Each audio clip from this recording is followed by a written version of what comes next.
الحمدللہ رب العالمین والصلاة والسلام علی محمد الامین اعوذ باللہ من الشیطان الرجیم بسم اللہ الرحمن الرحیم۔ خواتین و حضرات، ہم سورہ مائدہ کی آیت 9 سے درس کی ابتدا کر رہے ہیں۔ ارشاد فرمایا ہے وعد اللہ الذین آمنوا وعملوا الصالحات لہم مغفرۃ واجر عظیم۔ اس سے پیچھے میثاق کا ذکر ہوا تھا۔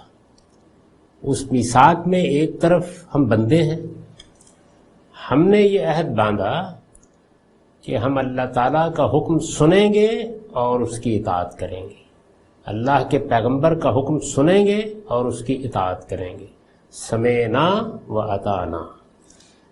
دوسری جانب اللہ تعالیٰ نے ہم سے وعدہ کیا، وہ کیا ہے؟ وہ وعدہ یہ ہے کہ اگر تم ایمان پر قائم رہو گے، اچھا عمل کرو گے تو تمہارے لیے مغفرت بھی ہے اور اجر عظیم بھی ہے۔ یہ اجر عظیم جنت کی تعبیر ہے جس کی بشارت انبیاء علیہ السلام نے دی ہے۔ نبوت کا سلسلہ اسی کی بشارت کے لیے قائم کیا گیا ہے۔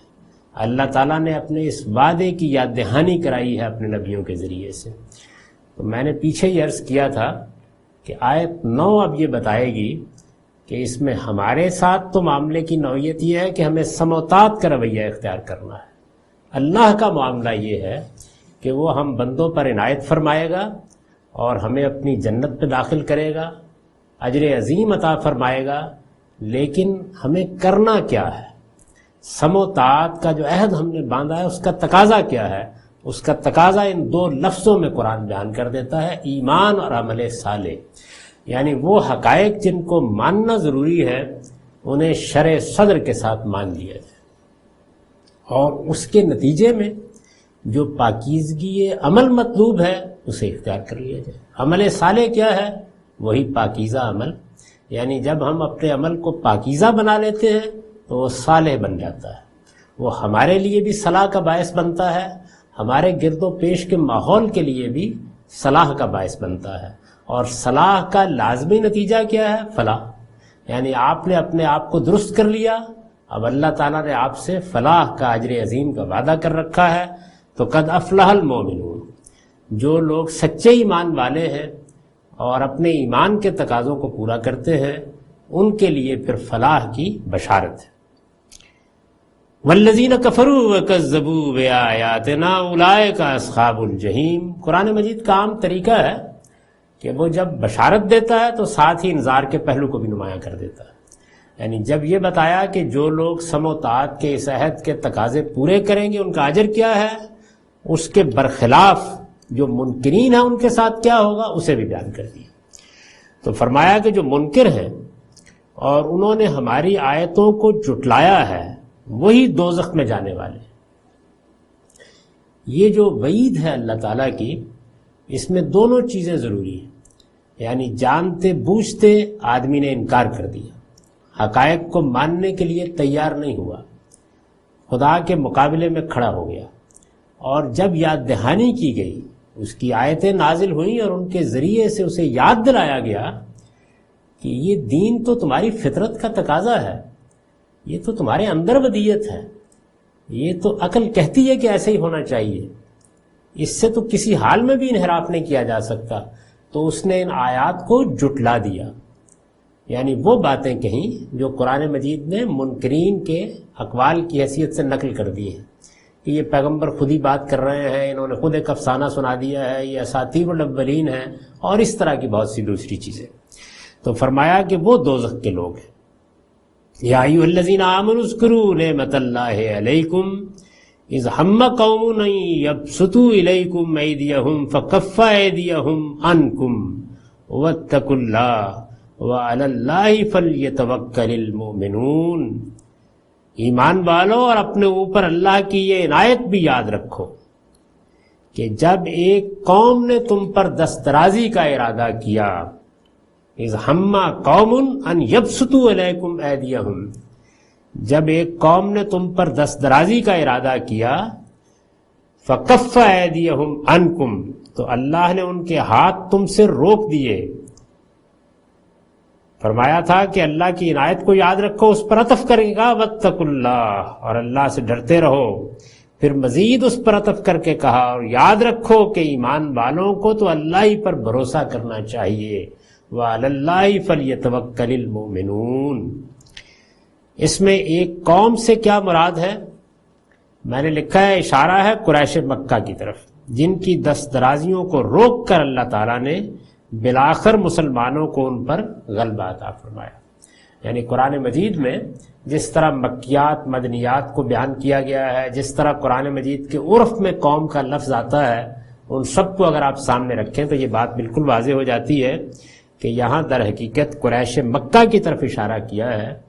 وہی تھے کہ جو دست درازی کر رہے تھے، انہوں نے رسالت مآب صلی اللہ علیہ وسلم کے قتل کے منصوبے بنائے، انہوں نے مسلمانوں کو اذیتیں دیں، اس کے نتیجے میں مسلمان حبشہ کی طرف ہجرت کے لیے مجبور ہوئے، پھر اس کے بعد رسالت مآب صلی اللہ علیہ وسلم کو بھی اپنا وطن چھوڑ کر مدینہ آنا پڑا۔ اس کے بعد بھی وہ نہیں رکے، انہوں نے پے در پے جارحیت کا ارتکاب کیا، چنانچہ بدر ہوئی، احد ہوئی، اس طرح کے بہت سے مارکے ہوئے۔ تو اللہ تعالیٰ نے ان سب موقعوں پر مسلمانوں کی مدد کی۔ رسالت مآب صلی اللہ علیہ وسلم بھی وہاں سے نکل کر خیر و عافیت کے ساتھ یثرب پہنچ گئے، صحابہ کرام کی بڑی تعداد بھی آ گئی، جنگوں میں بھی اللہ تعالیٰ نے فتح و نصرت عطا فرمائی۔ تو یہ وہ چیز ہے کہ جس کو اس سے تعبیر کیا ہے کہ ان کے ہاتھ تم سے روک دیے۔ میں نے لکھا ہے یہ اسی عہد کی واقعاتی شہادت پیش فرمائی ہے، یعنی پیچھے ذکر تھا عہد کا۔ عہد کیا تھا؟ ہم سم و طاعت کا رویہ اختیار کریں گے، ایمان عمل صالح کا رویہ اختیار کریں گے، اللہ تعالیٰ کیا کرے گا؟ مغفرت اور اجر عظیم۔ اب ظاہر ہے کہ مغفرت اور اجر عظیم تو آخرت سے متعلق ہے، لیکن اس دنیا میں اس کی واقعاتی شہادت دی ہے کہ دیکھو اللہ تعالیٰ اپنے وعدے کس طرح پورے کرتا ہے۔ پیغمبر کی بعثت کے بعد جو وعدہ اس نے یہاں دنیا کے لیے کیا تھا وہ اس طرح پورا کیا کہ ایک پوری کی پوری قوم تمہارے خلاف اٹھ کھڑی ہوئی، لیکن اللہ نے ان کے ہاتھ روک دیے۔ تو جس طرح اس نے پیغمبر اور پیغمبر کے ساتھیوں کے ساتھ کیا گیا یہ وعدہ دنیا میں پورا کیا، اسی طرح آخرت میں بھی پورا کرے گا۔ گویا ایک دنیوی واقعے سے اپنے وعدے کی حقانیت کے اوپر شہادت پیش کر دی۔ یہ اسی عہد کی واقعاتی شہادت پیش فرمائی ہے جس کا اوپر ذکر ہوا ہے۔ مطلب یہ ہے کہ جب دنیا میں اللہ نے اپنا وعدہ اس شان کے ساتھ پورا کیا ہے تو آخرت میں بھی یقیناً کرے۔ یعنی ایک وعدہ یہاں تھا، ایک اب آخرت کے لیے۔ فرمایا دنیا میں اللہ نے وہ وعدہ کس شان سے پورا کیا اسے دیکھ لو، آخرت میں بھی اسی شان کے ساتھ یہ وعدے پورے ہو جائیں گے۔ قرآن مجید نے استدلال کا یہ طریقہ بہت سے موقعوں پر اختیار کیا ہے، جہاں جو دنیا میں دینونت برپا ہے اس کو بنیاد بنا کر آخرت پر استدلال کیا گیا ہے۔ اسی طرح اگر آپ سورہ والضحیٰ میں یا سورہ علم نشرہ میں دیکھیں گے تو وہاں رسالت مآب صلی اللہ علیہ وسلم کی ابتدائی زندگی میں اللہ تعالیٰ نے جو عنایتیں آپ پر فرمائیں ان سے استدلال کر کے آگے جو نعمت آپ کو ملنے والی ہے اس کو موقت کر دیا ہے۔ گویا شہادت پیش کی ہے کہ جب اللہ آپ کے ساتھ یہ کچھ کر چکا ہے، یہ اس کی عنایتیں رہی ہیں، یہ اس کا کرم رہا ہے، یہ اس نے آپ کو افضال و عنایات سے نوازا ہے، تو وہ آگے بھی آپ کے ساتھ اپنے وعدوں کو پورا کرے گا۔ تو یہاں بھی یہ شہادت پیش فرمائی۔ وَلَقَدْ أَخَذَ اللَّهُ مِيثَاقَ بَنِي اسرائیل، اللہ نے بنی اسرائیل سے بھی عہد لیا تھا، یعنی جس طرح پیچھے ہمارے ساتھ عہد کا ذکر ہوا اب گویا اسی عہد کی ایک مثال اور دی۔ چنانچہ یہاں اتنا مضمون مقدر ہو جائے گا کہ اسی طرح، یعنی جس طرح تم سے عہد لیا ہے اسی طرح بنی اسرائیل سے بھی عہد لیا تھا۔ وَلَقَدْ أَخَذَ اللَّهُ مِيثَاقَ بَنِي إِسْرَائِيلَ وَبَعَثْنَا مِنْهُمْ اثْنَا عَشَرَ نَقِيبًا، اور ان میں سے 12 نقیب ان پر مقرر کیے۔ کس مقصد کے لیے؟ اس عہد کی نگرانی کے لیے۔ ظاہر ہے کہ یہ چیز مقدر ہے، اس کو قوسین میں کھول دینا چاہیے۔ وَقَالَ اللَّهُ إِنِّي مَعَكُمْ، اور اللہ نے ان سے وعدہ لیا تھا کہ میں تمہارے ساتھ رہوں گا۔ اس پر البیان کے نوٹ دیکھ لیجئے۔ سب سے پہلے لفظ نقیب ہے، اس لفظ کے اصل معنی کھوج لگانے والے اور حالات و معاملات کی جستجو کرنے والے کے ہیں۔ اصل معنی اس کے یہ ہے۔ اس لیے یہ قوم اور قبیلے کے سردار اور نگران کے معنی میں بھی استعمال ہوتا ہے، یعنی اسی سے ترقی کر کے یہ قوم اور قبیلے کے سرداروں کے لیے اور ان کے نگرانوں کے لیے استعمال ہونے لگ جائے۔ استاذ امام لکھتے ہیں بنی اسرائیل کی تاریخ سے معلوم ہوتا ہے کہ حضرت موسیٰ علیہ السلام نے ان سے شریعت کی پابندی اور اس کی حفاظت کا عہد لینے کے بعد بنی اسرائیل کے ہر قبیلے پر ایک نقیب اس مقصد سے مقرر کیا کہ وہ لوگوں کی نگرانی رکھے، کہ وہ شریعت کے حدود و قیود کی پابندی کریں اور کوئی ایسی چیز ان کے اندر گھسنے نہ پائے جو ان کو اللہ کے عہد سے روگردان کرے۔ بنی اسرائیل کے چونکہ 12 قبیلے تھے، اس وجہ سے نقیب بھی 12 مقرر ہوئے۔ ان کا تقرر حضرت موسیٰ علیہ السلام نے اللہ تعالیٰ کی ہدایت کے تحت کیا تھا، اس وجہ سے اس کو اللہ تعالیٰ نے اپنی طرف منسوب کر فرمایا، یعنی بنی اسرائیل کی تنظیم اس طرح کی گئی تھی۔ بنی اسرائیل کے بارے میں یہ بات ذہن میں رکھیے کہ ان کو ایک بڑا منصب دیا گیا تھا، اس منصب کا قرآن مجید جگہ جگہ ذکر کرتا ہے۔ وہ ایک لحاظ سے نبوت کا منصب تھا، یعنی ایک قوم کا انتخاب کر لیا گیا اور اس قوم کو اس منصب پر فائز کیا گیا کہ وہ اللہ کی گواہ بن کے رہے گی، اللہ کے دین کی گواہی دے گی۔ اس کے لیے ایک خاص علاقے کا انتخاب کیا گیا، اس علاقے میں انہیں داخل ہونے کا حکم دیا گیا، اس علاقے سے متعلق بعض خصوصی احکام دیے گئے، وہاں کی قوموں سے متعلق بعض خصوصی احکام دیے گئے، وہ زیر بحث آئیں گے آگے۔ اور پھر اس کے بعد ان سے کہا گیا کہ اب تم اس علاقے کو اللہ کی توحید کا مرکز بنا کر رکھو۔ چنانچہ ان کی غیر معمولی نگرانی بھی کی گئی، ان کی طرف پھر پے در پے انبیاء آئے۔ اس سارے عرصے کے دوران میں جب تک وہ اس منصب کی ذمہ داریوں کو ادا کرنے کے لیے مکلف رہے، انبیاء علیہ السلام بھیجے جاتے رہے، پے در پے، ایک کے بعد دوسرا۔ کفینا من بعدہ بالرسل، قرآن مجید نے اس کو تعبیر کیا ہے کہ ایک کے بعد دوسرا لگاتار انبیاء علیہ السلام آتے رہے۔ اور اسی طرح سے انبیاء علیہ السلام کے مابین اگر کوئی فترت کا زمانہ ہوا یا ان کے زمانے میں بھی ان کی نگرانی کے لیے ضرورت پڑی تو نقیب مقرر کر دیے گئے تاکہ وہ جس منصب پر فائز ہوئے ہیں اس کے لحاظ سے ان کی نگرانی کی جائے۔ یہ ایک خصوصی معاملہ تھا جو اللہ تعالیٰ نے اپنی اس منتخب قوم کے ساتھ کیا، اور یہ معلوم ہے کہ اس کے لیے شریعت کے بھی بعض خاص احکام ہیں جو پھر دوسری قوموں کو نہیں دیے گئے۔ تو فرمایا کہ یہ ہم نے ان کے ساتھ کیا۔ لَئِنْ أَقَمْتُمُ الصَّلَاةَ وَآتَيْتُمُ الزَّكَاةَ وَآمَنْتُمْ بِرُسُلِي وَعَزَّرْتُمُوهُمْ وَأَقْرَضْتُمُ اللَّهَ قَرْضًا حَسَنًا لَأُكَفِّرَنَّ عَنْكُمْ سَيِّئَاتِكُمْ وَلَأُدْخِلَنَّكُمْ جَنَّاتٍ تَجْرِي مِنْ تَحْتِهَا الْأَنْهَارُ۔ پیچھے سلسلہ کلام فرمایا تھا کہ انی معکم، میں تمہارے ساتھ ہوں۔ یہ میں تمہارے ساتھ ہوں یا میں تمہارے ساتھ رہوں گا، یہ اللہ تعالیٰ کی تائید اور نصرت کے لیے ایک جامع تعبیر ہے۔ اس کے معنی یہ ہے کہ جب خدا ساتھ ہے تو گویا پوری کائنات ساتھ ہے۔ یہ چند الفاظ ہی کافی۔ جب اللہ تعالیٰ کسی بندے کو یہ کہے یا کسی قوم کو کہے کہ میں تمہارے ساتھ ہوں، تو اس کے معنی یہ ہے کہ اب پھر کچھ اور کہنے کی ضرورت باقی نہیں رہ گئی۔ یہ 2 لفظ ہی نحال کر دینے کے لیے کافی ہیں، اللہ ساتھ۔ اور یہ بات یاد رکھیے کہ بطور اصول فرمایا ہے کہ ان اللہ مع الصابرین۔ آدمی اگر انفرادی زندگی میں اور قوم اجتماعی زندگی میں صبر اور استقامت پر قائم رہے تو یہ کوئی معمولی وعدہ نہیں ہے۔ عام طور پر لوگ استدلال کرتے ہیں کہ یہ ہو جائے گا اور وہ ہو جائے گا اور اس طرح تو ہمارا دشمن ہمیں کھا جائے گا، چنانچہ ہمیں اپنے مفادات کو سامنے رکھ کر یہ جھوٹ بھی بول لینا چاہیے اور یہ بددیانتی بھی کر لینی چاہیے۔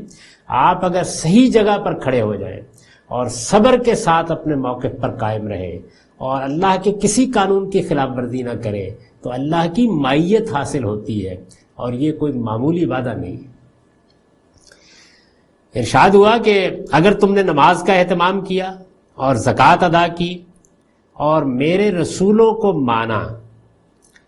میں نے لکھا ہے یہ عہد چونکہ بنی اسرائیل سے لیا گیا تھا، اس لیے اس میں، یعنی یہ جو بات کہی ہے کہ میرے رسولوں کو مانا، اس لیے اس میں خاص اشارہ رسالت باب صلی اللہ علیہ وسلم کی طرف ہے، جن کا ذکر تورات میں نہایت واضح علامتوں کے ساتھ ہوا ہے. یعنی بنی اسرائیل سے نبیوں کے بارے میں یہ میثاق لیا گیا تھا کہ وہ جب جب آئیں گے تم ان کو مانو گے، ان کی پیروی کرو گے. اس میں بطور خاص رسالت میں آپ صلی اللہ علیہ وسلم کو ماننے اور آپ کی پیروی کرنے کا عہد بھی تھا. تو یہاں خاص اشارہ اس کی جانب ہے. آمنتم برسلی، میرے رسولوں کو مانا، وعزرتموہم، اور ان کی مدد کی. ظاہر ہے کہ رسول جب اللہ کی دعوت لے کے اٹھتے ہیں تو اس میں ان کی نصرت کی جاتی ہے. یہی اصول ہے جو اللہ تعالیٰ نے اپنی دعوت کے لیے قائم کر رکھا ہے. یعنی انبیاء علیہ السلام اٹھیں گے یا اپنے زمانے کا کوئی عالم اٹھے گا اور وہ دعوت برپا کر دے گا. انبیاء علیہ السلام پر ایمان لانا ضروری ہے، ان کے بارے میں یہ تردد نہیں ہوتا کہ کہیں کوئی غلط بات تو نہیں کر دیں گے. علماء کے معاملے میں ہم انتخاب کرتے ہیں اور اس انتخاب میں دیانتداری کے ساتھ ایک رائے قائم کرتے ہیں. وہ غلط بھی ہو سکتی ہے، لیکن جب قائم کر لیں تو پھر ایمان کا یہ تقاضا بھی سامنے آ جاتا ہے کہ اب ان کی نصرت کرنی ہے. ان کی نصرت کیا ہے؟ اس دعوت کا مددگار ہونا ہے. اگر اس کے لیے کوئی وسائل درکار ہیں تو وہ فراہم کرنے ہیں. اگر اس کے لیے کوئی وقت دینے کی ضرورت ہے تو وقت دینا ہے. غرض یہ کہ جو چیز بھی درکار ہے ان کی بات سننی ہے، اسے دوسروں تک پہنچانا ہے. تو فرمایا کہ ان کی مدد کی. وَأَقْرَضْتُمُ اللَّهَ قَرْضًا حَسَنًا، اب ظاہر بات ہے کہ اس میں جب دعوت برپا ہوگی تو اس کے لیے وسائل کی ضرورت پڑے گی. اس کے لیے اللہ تعالیٰ نے یہ تعبیر قرآن میں اختیار کی اور بڑی دل نواز تعبیر ہے. اور تم نے اپنے پروردگار کو قرض دیا. یعنی جب اللہ کے دین کی دعوت کے لیے آپ کچھ خرچ کرتے ہیں تو اللہ تعالیٰ کہتے ہیں یہ میرے اوپر قرض ہے، یہ تم نے مجھے قرض دیا ہے. یہ معمولی بات نہیں ہے. ایک تو وہ انفاق ہے جو ہم عام حالات میں کرتے ہیں، یعنی غریبوں کے لیے کرتے ہیں، ضرورت مندوں کے لیے کرتے ہیں، خلق کی بہبود کے لیے کرتے ہیں، زکوٰۃ ادا کرتے ہیں. یہ عمومی انفاق ہے، یہ بھی بڑے اجر کی چیز ہے. لیکن وہ انفاق جو اللہ کے دین کی مدد کے لیے کیا جائے، اس کے لیے قرآن کی یہ خاص تعبیر ہے. لوگوں نے معلوم نہیں کس طرح اس کے اندر سے قرض حسنہ کی ایک تعبیر اختیار کر لی ہوئی ہے، اور اس سے مراد وہ قرض لیا جاتا ہے جسے لے کر واپس نہیں کرنا ہوتا. قرآن مجید میں یہ اس معنی میں استعمال نہیں ہوا. قرآن مجید میں یہ اللہ تعالیٰ کے دین کی اعانت کے لیے، اللہ تعالیٰ کے دین کی مدد کے لیے جو انفاق کیا جاتا ہے اس کے لیے استعمال ہوا ہے. چنانچہ میں نے البیان میں لکھا ہے یہ اس انفاق کے لیے قرآن کی خاص تعبیر ہے جو دین کی خدمت اور اللہ کی راہ میں جہاد و قتال کے لیے کیا جائے. یعنی عام حالات میں دین کی خدمت کے لیے، اور اگر کسی موقع پر جیسے کہ رسالت میں آپ صلی اللہ علیہ وسلم کی زندگی میں یہ موقع آ گیا کہ جہاد و قتال کے لیے مسلمانوں کو اٹھنا پڑا، تو اس موقع پر پھر اسی چیز کی اپیل کی گئی. یہ معلوم ہے کہ ایک موقع پر یہی اپیل تھی جس کے جواب میں سیدنا عمر اپنا آدھا مال لے کر آ گئے اور سیدنا صدیق اکبر رضی اللہ عنہ نے اپنا سارا مال پیش کر دیا، جس پر شاعر مشرق نے کہا کہ صدیق کے لیے ہے خدا کا رسول بس، اور اس طرح ایک غیر معمولی روایت قائم کر دی. تو یہ قرض حسن ہے. قرآن کی اصطلاح میں اس کو قرض حسن کہا جاتا ہے. ارشاد ہوا وَأَقْرَضْتُمُ اللَّهَ قَرْضًا حَسَنًا لَأُكَفِّرَنَّ عَنْكُمْ سَيِّئَاتِكُمْ. اب دیکھیے نماز کا اہتمام کیا، زکوٰۃ ادا کی. اللہ کے پیغمبر جب دعوت حق لے کر آئے تو کسی تعصب میں مبتلا نہیں ہوئے، ہر آنے والے کو قبول کر لیا. یعنی جب بات واضح ہو گئی تو پھر ادنا درجے میں کوئی تردد نہیں کیا، انصاف کیا، انصاف کی گواہی دے دی. اور جب ان پیغمبروں نے اپنی دعوت برپا کی اور اس کے لیے انہوں نے انفاق کی اپیل کی تو لبیک کہتے ہوئے آگے بڑھے اور جو کچھ پیش کر سکتے تھے پیش کر دیا. تو اللہ نے فرمایا یہ مجھے تم نے قرض دیا. فرمایا یہ ذمہ داریاں ہیں جو بنی اسرائیل پر ڈالی گئی تھیں. تو فرمایا کہ اس کے ساتھ ہم نے وعدہ کیا تھا کہ اگر تم یہ کرتے رہے تو پھر کیا ہوگا؟ لَأُكَفِّرَنَّ عَنْكُمْ سَيِّئَاتِكُمْ، تو یقین رکھو کہ میں تمہاری لغزشیں تم سے دور کر دوں گا.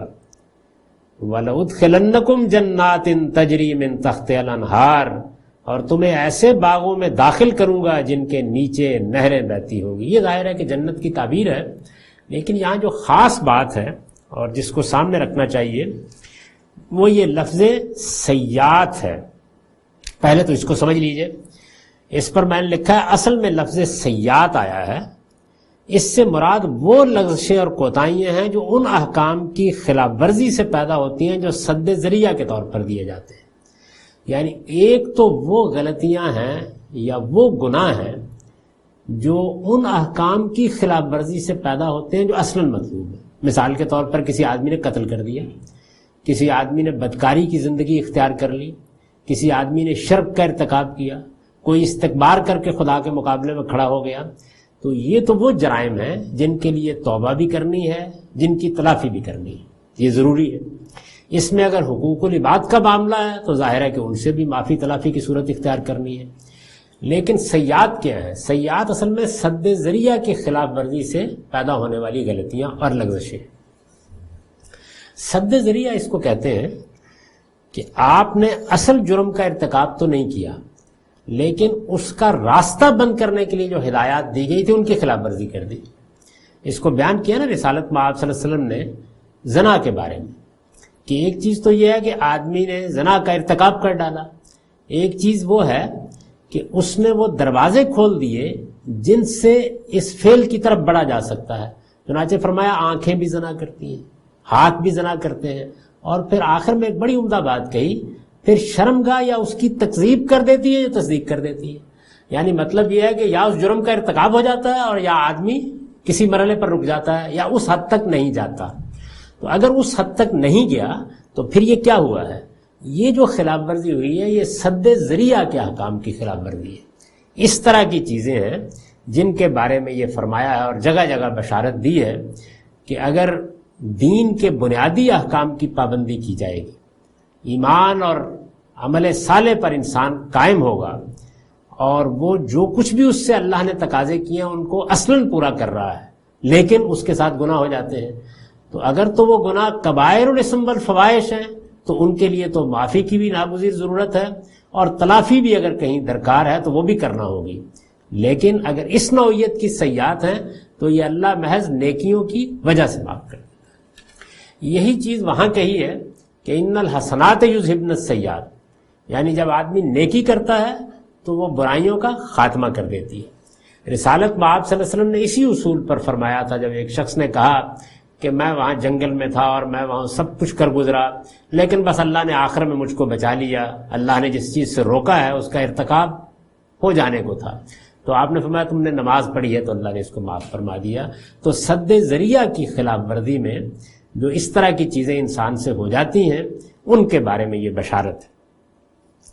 بشارت یہ ہے کہ تمہیں ایسے باغوں میں داخل کروں گا جن کے نیچے نہریں بہتی ہوں گی. یہ میں عرض کر چکا کہ جنت کی تعبیر ہے اور جگہ جگہ قرآن میں استعمال ہوئی. فمن کفر بعد ذلک منکم فقد ضل سواء السبیل، پھر اس کے بعد بھی جو تم میں سے منکر ہوں تو وہ سیدھی راہ سے بھٹک گئے ہیں. کس کے بعد؟ یعنی اس عہد و میثاق کے بعد.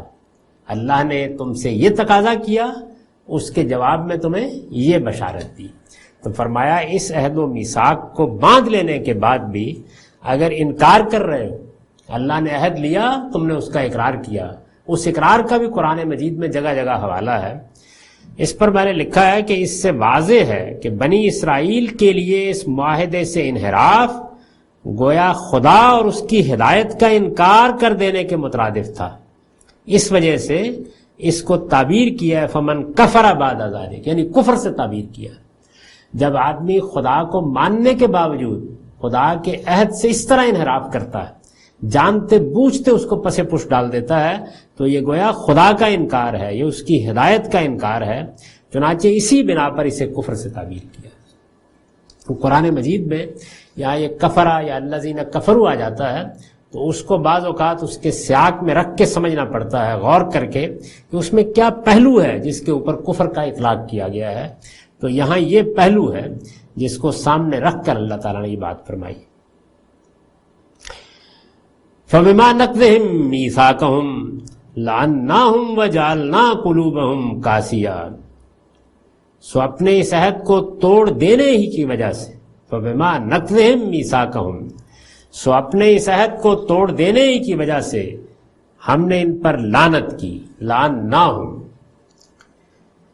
اس پر البیان کا نوٹ ہے، یعنی اپنی رحمت سے دور کیا اور اپنی بارگاہ سے ذلت کے ساتھ دھتکار دیا. یہ مطلب ہوتا ہے لعنت کا، یعنی رحمت سے دور کر دینا.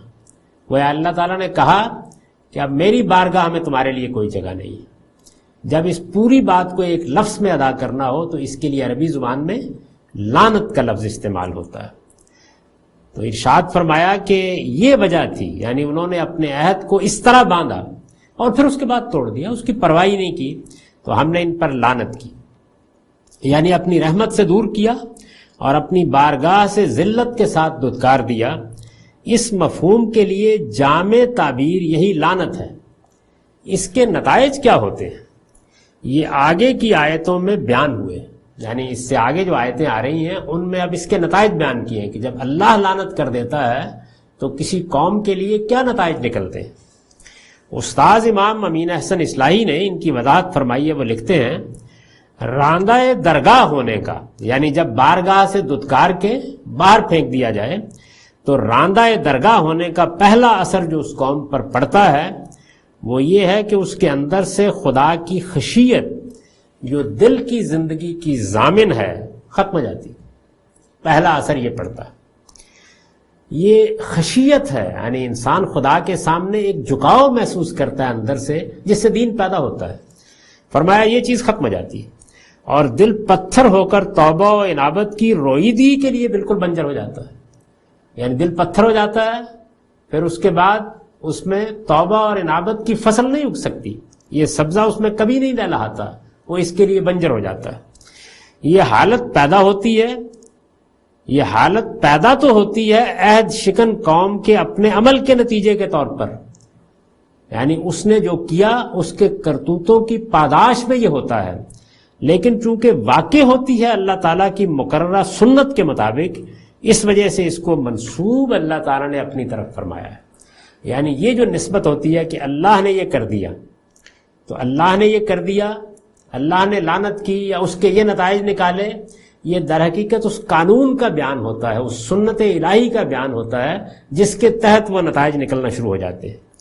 یہ کساوت یعنی سخت دلی عہد شکن قوم کے اندر جسارت پیدا کرتی ہے، جس کا اثر یہ ہوتا ہے کہ وہ میثاق الہی کی خلاف ورزی پر بس نہیں کرتی، بلکہ وہ اس معاہدے کو اپنی خواہشات کے مطابق بنانے کے لیے اس کے الفاظ و کلمات کی تحریف بھی کرتی ہے. یعنی نوبت یہاں تک آ جاتی ہے کہ پھر اس طرح کی قومیں جیسے کہ بنی اسرائیل نے کیا، اللہ کی بات کی تحریف تک کرنے کو اتر آتی.